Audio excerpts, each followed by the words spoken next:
There's a very specific moment at night. It's not when the lights go out. It's not when you lie down. It's a little before that quiet point when the day finally stops, when the noise fades, when there's nothing left to do, no urgent screen, no task calling your name. And right there, something strange happens in your body. It doesn't relax. It speeds up. Your heart beats a little harder than it should.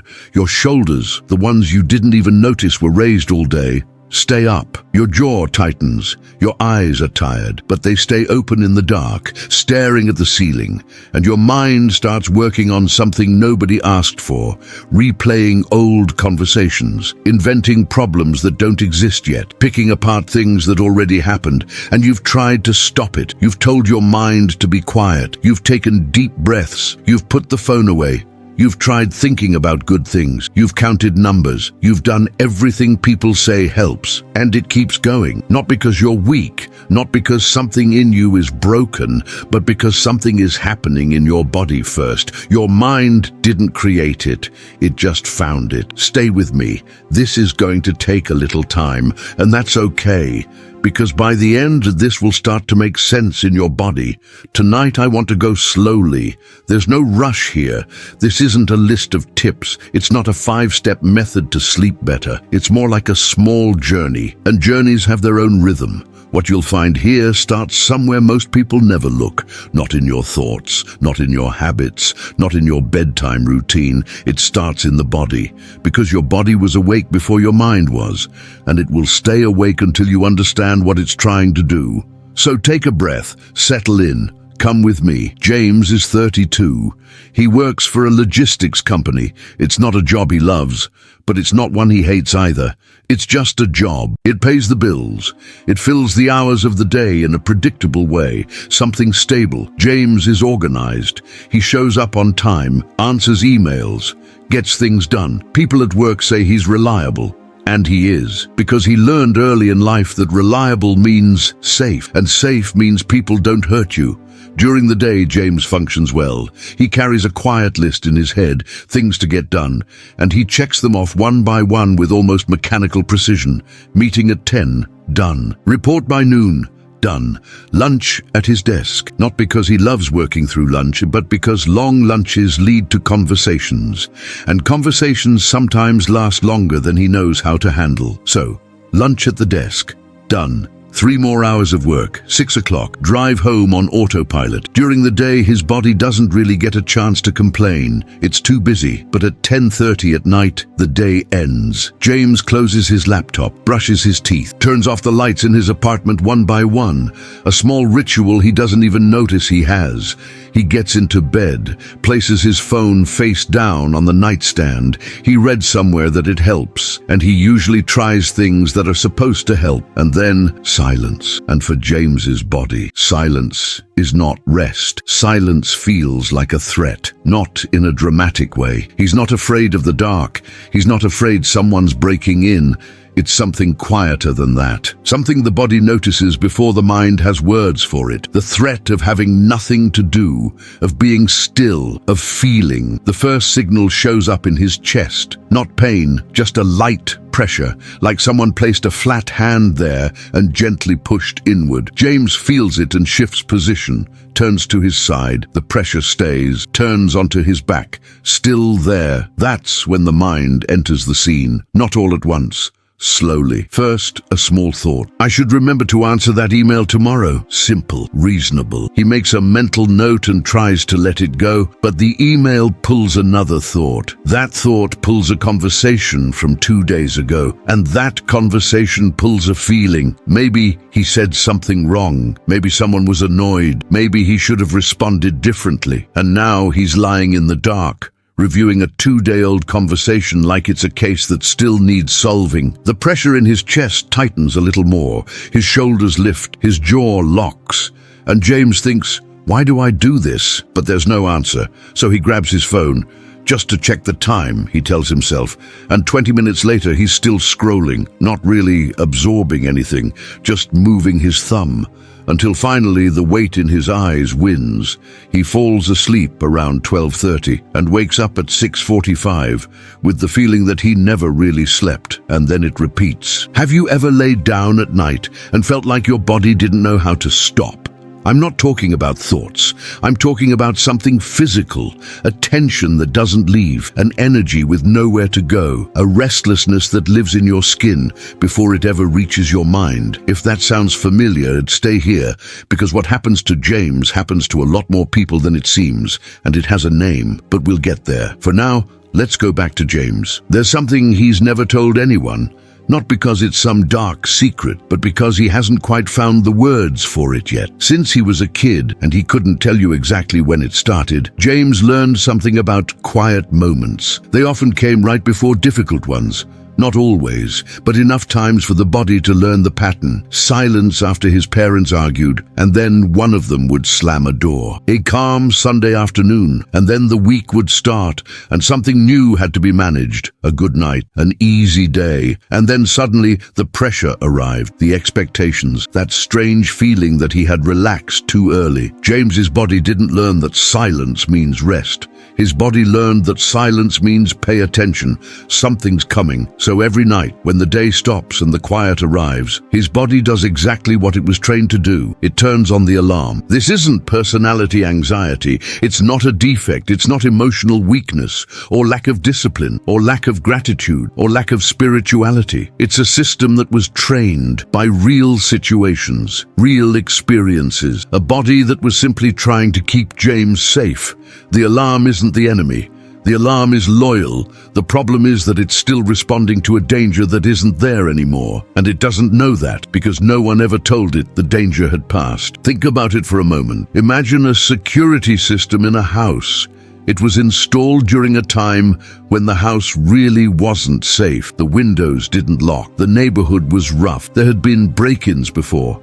So the system learned something simple. Any noise, any strange silence, any shift in the environment, trigger the alarm. Now imagine the house has changed. The neighborhood is safe. The windows are locked. There's no real danger anymore. But the system was never reprogrammed. So it keeps going off, night after night, with the same urgency, the same certainty that something is wrong. The system isn't broken, it's outdated. And James's body is that system. Does that make sense in your body right now? Not in your head, in your body. Because sometimes we understand something logically, and it still doesn't land as truth inside us. And that's okay. You don't have to feel all of it right now. Just notice what shows up in you while you hear this. That's enough for now. In the next part of this video, we're going to go deeper.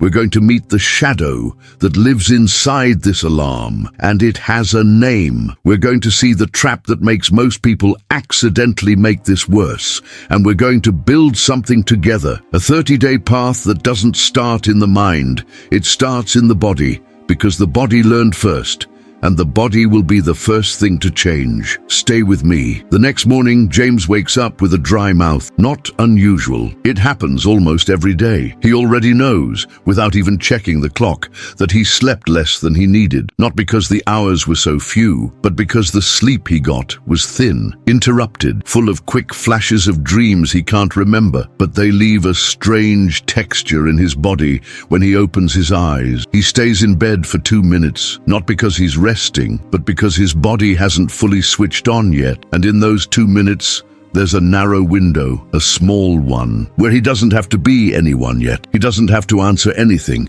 He doesn't have to be right, or wrong, or productive, or present. 2 minutes. Then his phone vibrates on the nightstand, and the window closes. James sits up in bed. His shoulders are already raised. He doesn't notice. His jaw is already tight, not clenched hard. Just that background tension that stayed all night, like a muscle that forgot how to let go. He runs a hand over his face, rubs his eye, places his feet on the floor. The day begins, and his body carries everything the night never processed. There's something James does that he considers a personal flaw. When he walks into a meeting at work, especially the unplanned ones, the ones that appear suddenly as a last-minute calendar invite, he feels something in his stomach before he even opens the door. It's not exactly fear, it's more like preparation.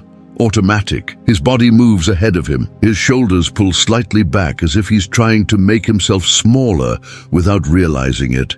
His breathing gets a little shorter, not enough for anyone else to notice, but enough that when someone asks him a direct question, he needs a second to find the rhythm of speaking. He tells himself it's introversion, or fatigue, or maybe the coffee he drank too early. What he's never considered is that his body spent the entire night in a state of alert. And now he's sitting in this meeting already exhausted, already tense, already running on empty before the day has even really started. James's lunch break lasts 15 minutes.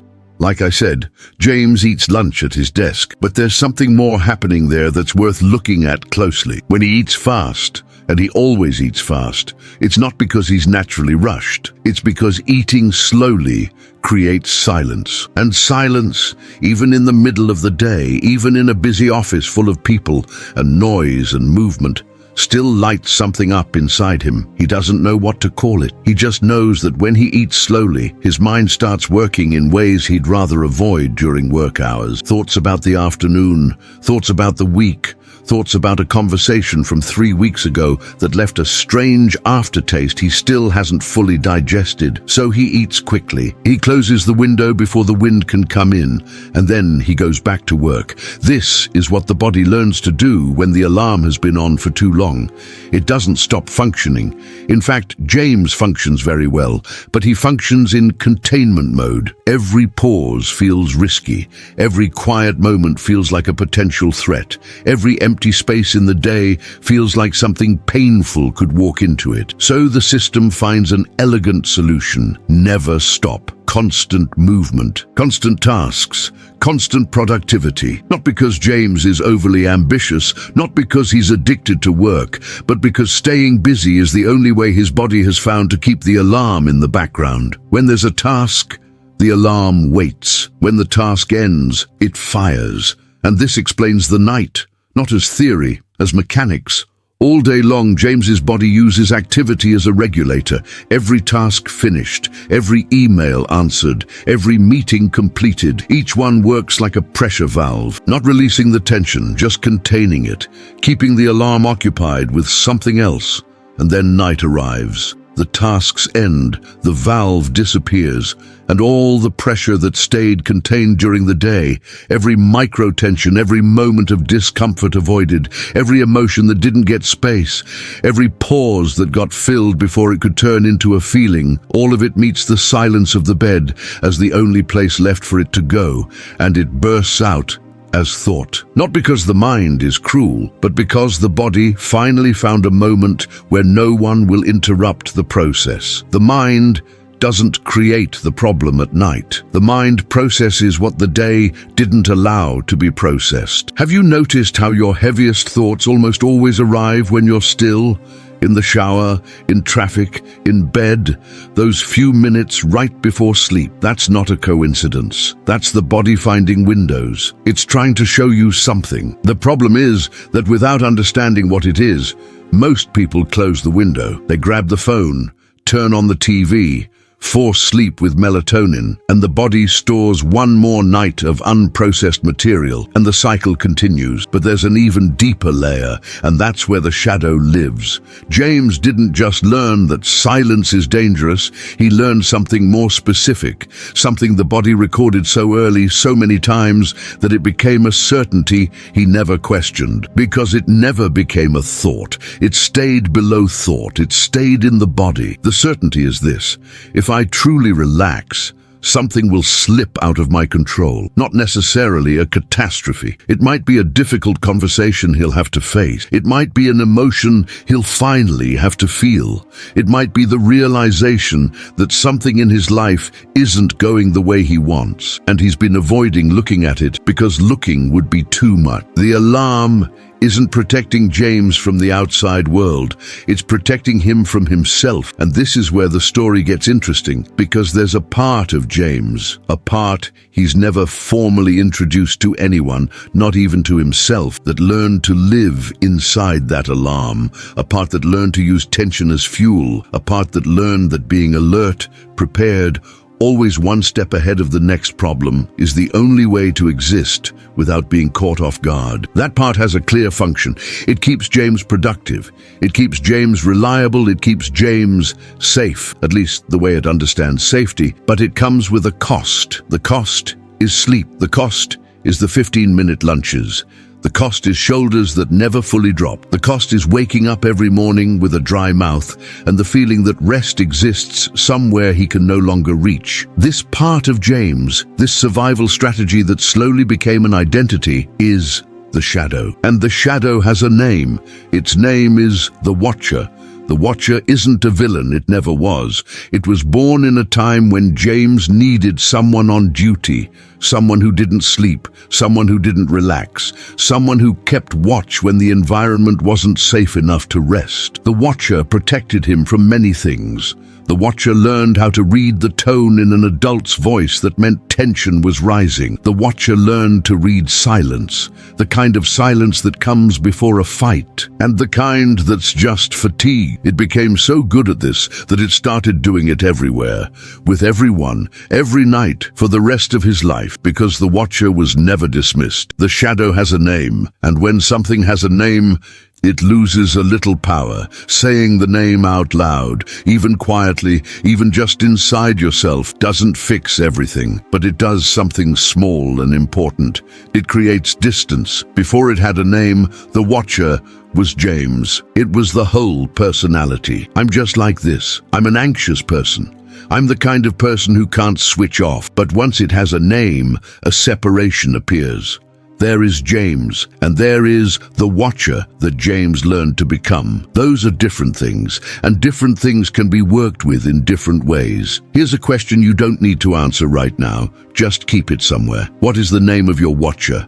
It doesn't have to be creative. It doesn't have to be beautiful. It could be a word, an image, a sensation. Just notice what appears when you ask yourself, which part of me stays awake when I try to sleep? What is it guarding? Just hold that. We'll need it later. The Watcher has been around so long that James forgot he ever chose it. Not consciously, of course. No child sits down one day and decides, I'm going to become someone who never relaxes. But the body makes decisions before consciousness does. The body observes, it records, it learns, and then it draws conclusions. And the conclusion James's body reached years ago, in situations that were real and required real responses, was simple. Being alert means staying alive. Being relaxed means being exposed. That conclusion wasn't a mistake. It was an adaptation.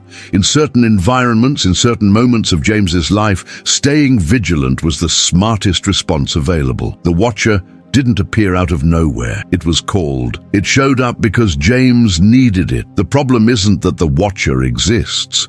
The problem is that no one ever gave it permission to rest. There's a memory James rarely revisits, not because it's dramatic or traumatic in the usual sense of the word, but because it carries a weight he's never quite known where to place. He's about 8 years old. It's a Thursday night. He knows it's Thursday because he had just watched a certain TV show before bed, a show that only aired on Thursdays. He's already in his room, pajamas on, head on the pillow, that soft, slow sleepiness that comes to children just beginning to settle in. And then he hears something, not words, just tone. His father's voice in the living room had a very specific texture, too quiet, too controlled. James had already learned that this kind of voice meant something. It wasn't yelling. Yelling was easier to understand. This was the forced calm that often came before something difficult. James stayed still in bed, breathing shallow, ears open, his entire body turned into an antenna. He stayed like that for 40 minutes. Not asleep, not fully awake, not inside the moment and not outside it either. Just waiting, listening, until the voices in the living room stopped and the house returned to silence. He never found out what that conversation was about, but his body learned something from the silence that followed. That memory isn't the origin of everything. It rarely comes from one moment. The body learns through accumulation. One experience confirms another, then another, then another, until the pattern becomes heavy enough to turn into reflex. But this memory holds something important. That night, And in many nights like it, James learned that his job was to detect, not to feel. The correct way to exist in a tense environment was not to cry, not to ask, not to express. It was to monitor, to keep the surveillance system running, so nothing would arrive without warning. Children who learn that grow up, but the learning doesn't grow with them. It stays the size of an 8-year-old. It keeps the logic of an 8-year-old, and it keeps responding to the adult world with the same tools that made sense on a Thursday night when a boy in pajamas lay still for 40 minutes,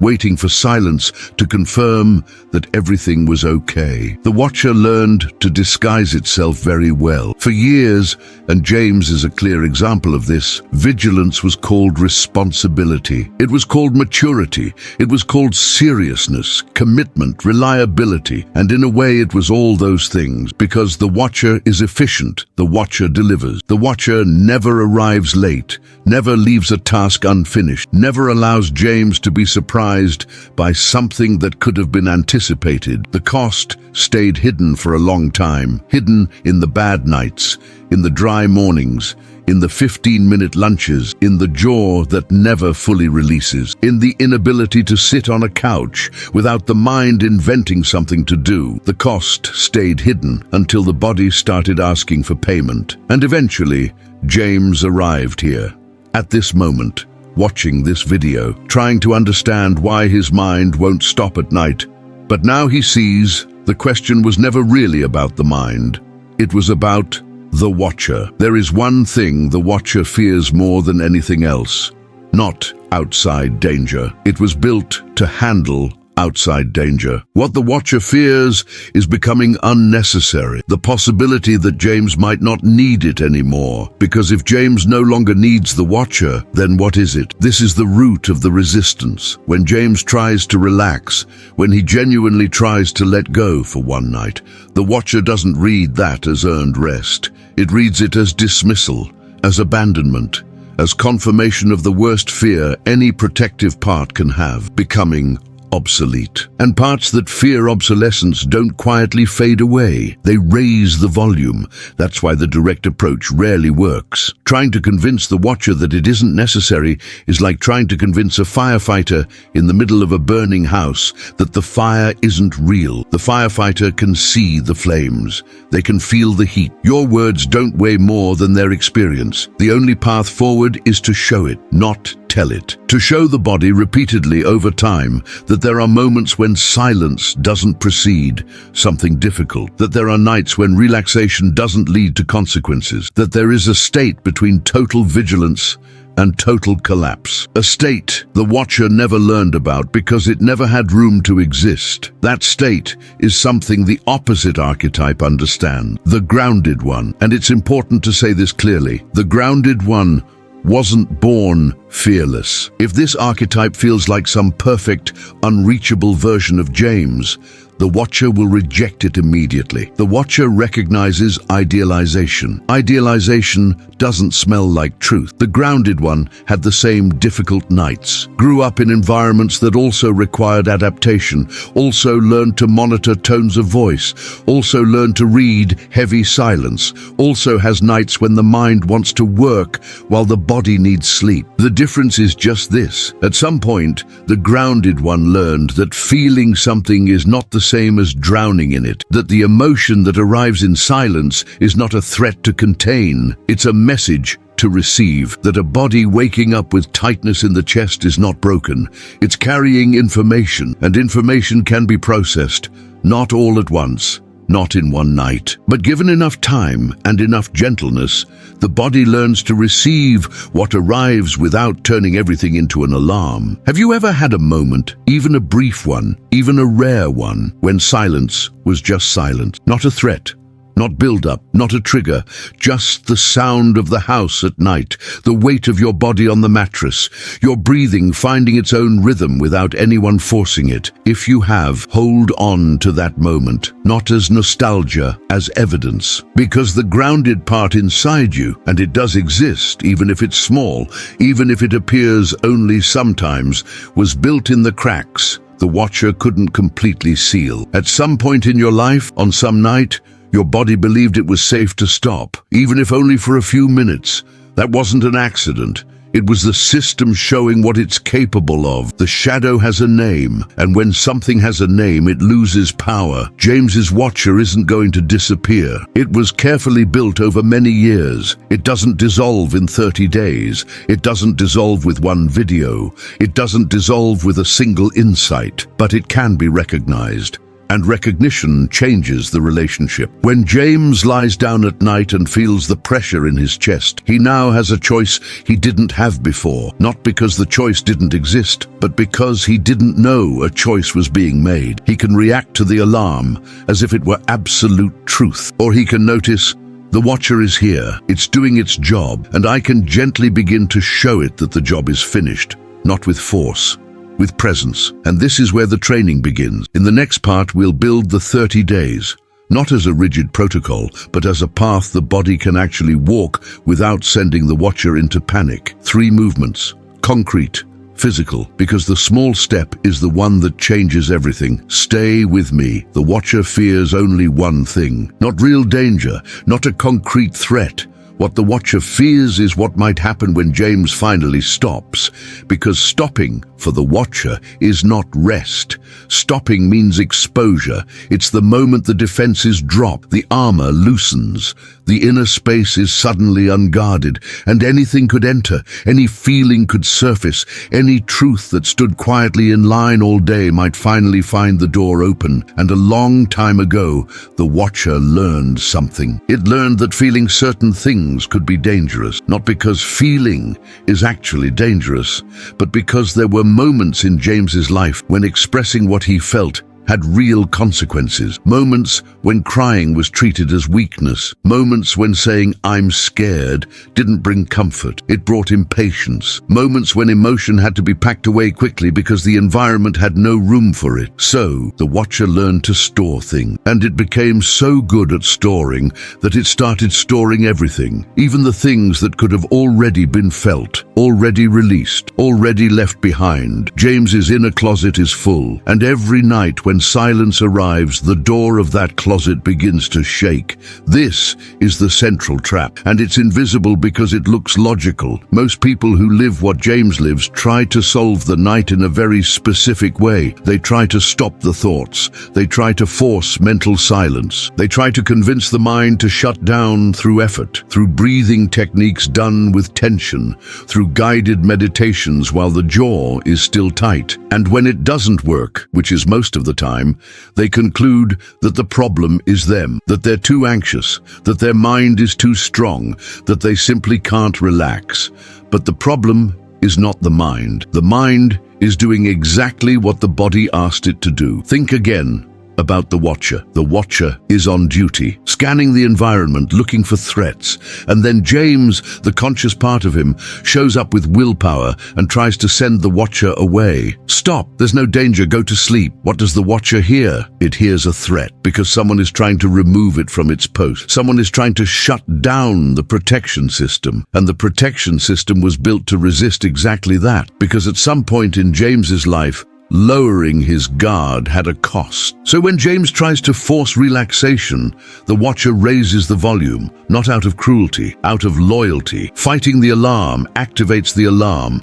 That's the trap. And there's an even subtler version of this trap. When someone spends weeks, months, years trying to force sleep, trying to shut down thoughts through effort, trying to convince the body to trust an environment that the internal system still classifies as unsafe, a second layer of tension appears, the tension of failing to relax. Now, James isn't just awake.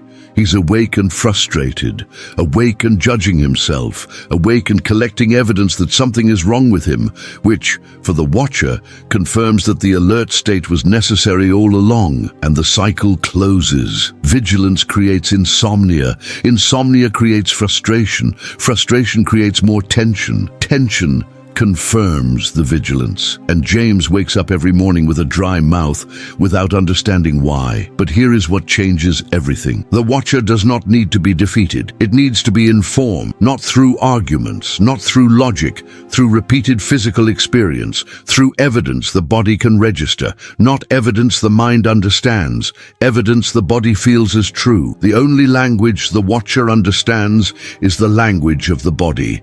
And that's why any real work with this pattern starts in the body, not in thoughts, not in beliefs, not in childhood analysis, not in explanations about why the Watcher appeared. In the body, first, there's an archetype on the opposite side of the Watcher, not the opposite as in perfection, not a character who never feels anxiety, not someone who sleeps perfectly every night and wakes up at 6 in the morning renewed and grateful for life. That archetype doesn't exist, and if it did, it would be too distant for James's body to believe. The opposite archetype of the Watcher is what I'll call the grounded one. The grounded one is not free of tension. They still feel discomfort arrive, because discomfort will keep arriving. That doesn't change. But their relationship with silence is different. For the grounded one, silence is not a threat, it's texture, the background sound of life when nothing is being demanded. The grounded one still has difficult nights, but they don't fight them. They recognize them. They name what they're feeling, not to fix it, but to acknowledge it. They bring the body into contact with something real, the weight of the mattress, the temperature of the sheets, the pressure of their feet against the fabric, and they let the system learn through the body that there is no real threat in this moment. It's not a technique, it's a practice the body learns through repetition, the same way it learned vigilance. The difference between the Watcher and the grounded one is not the absence of tension, it's what each one does with it. The Watcher amplifies it, analyzes it, builds responses for problems that don't even exist yet. It uses the energy of tension to build scenarios, because scenarios, even bad ones, create the feeling of control. If I've imagined the worst cannot surprise me. The grounded one feels the tension arrive, recognizes it as a signal, not reality, and does one small thing, anchors the body in the present before the mind runs away. One small thing. The small step is what changes everything. And now we arrive at the practice. But before we go further, I need to be honest with you. This will not work if you approach it with the energy of the Watcher, which means tension, urgency, the expectation that 30 days should solve everything. If you begin this process trying to defeat anxiety, you will feed the very system you are trying to change. This practice works with patience, with repetition without pressure, with the willingness to do the small thing even when it feels like it's not working, especially when it feels like it's not working. 30 days, 3 movements. The first movement is lowering the volume of the alarm, not turning it off, not suppressing it, lowering it. For the first 10 days, every night before bed, James does only one thing. He sits on the edge of the bed, places his palms on his thighs, and spends 30 seconds simply noticing the weight of his body against the mattress. No special breathing, no specific thoughts, just the weight. The weight is real, the mattress is real, the body is here right now, in this place, and this place is safe. 30 seconds, not to fix anything, just to begin teaching the body that there is a moment in the day when stopping does not have to trigger the alarm. The second movement is mapping the body. From day 10 to day 20, James adds one step. After noticing the weight, he does a simple scan. Not analytical, just observational. He starts with his feet, moves up through the legs, the abdomen, the chest, the shoulders, the neck, the jaw, and wherever he finds tension, and he will, he doesn't try to fix it. He simply names it, not with diagnosis, with presence. There is tension here, that's all. Because naming without judging is the beginning of a different relationship with the body. It's the start of a conversation where James stops treating the body as a problem and starts treating it as a messenger. The third movement is acting like the grounded one. From day 20 to day 30, James chooses one night each week, just one, to do something the Watcher never allowed. Be still without a reason. Not meditation, not practice, not productivity, not solving anything, just existing somewhere for a few minutes. a room in the house, the kitchen with the lights dim, the balcony, no purpose other than being there. And when the watcher appears, because it will, James doesn't push it away. He says quietly inside himself, with the gentleness you would use with an old friend who hasn't realized the war is over, "I know you're here, but tonight there's nothing to guard." Here's a small practical example. 3 simple lines. For the body, not the mind. The first line, written on paper during the early days. "Tonight, my body is in specific place. The mattress feels temperature or texture. My feet feel heavy, light, warm, cold." And the second line, "When night thoughts appear and this thought arrived at time, my chest feels tight, open, neutral. I don't need to solve this right now." The third line, once a week, about the watcher. "This week, the watcher appeared when situation. It was trying to protect me from what? I appreciate it, but I don't need that protection right now." 3 lines, specific to the body. No analysis, no judgment. The body learns from what is repeated, not from what is understood. And this is where our journey ends, not the end of the work. The work continues, it always does, because this is not a problem to solve. It's a system to recognize and slowly transform. But this is the end of what fits in this space. This channel exists for one reason, to bring light to what has stayed in the dark for too long, not to expose it, to name it, because the shadow has a name. And when something has a name, it loses power. James's watcher is not weakness. It's loyalty pointed in the wrong direction. And you, whatever the name of your own watcher is, whenever it learned to stay on duty, you are not broken. You learned a way to survive that worked for a long time, and now you have the option to learn another way, not all at once, not through force, through small repetition, through presence in the body, through the patience of someone who understands that the body needs time to believe it is finally safe to rest. If something in this video touched a place in you that has been quiet for a long time, you don't need to write anything elaborate. One word is enough, even just, "I saw myself here." That's enough. That's already the beginning. Take care of your body tonight. It's been trying to tell you something.